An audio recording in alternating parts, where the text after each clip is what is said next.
Hello, this is a quick video to show how to remove unwanted objects in Photoshop using Generative Fill. I have an image downloaded from freepik.com. We can find the download link in this video description. Now I click and drag into Photoshop to open the image, and then we can make a selection of the object. I will use Lasso Tool, click it, and use left mouse button click and drag to select the objects. And then we can go to Window and activate Contextual taskbar. And then we can have Generative Fill button here. Click it. We can type the prompts or we can leave it blank and then generate. Wait a moment.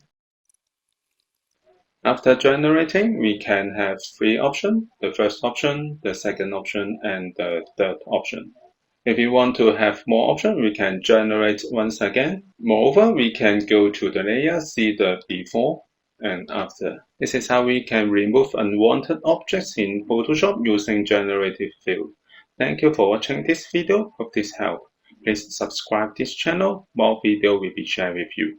I'm Artist B. See you in the next video. Bye bye.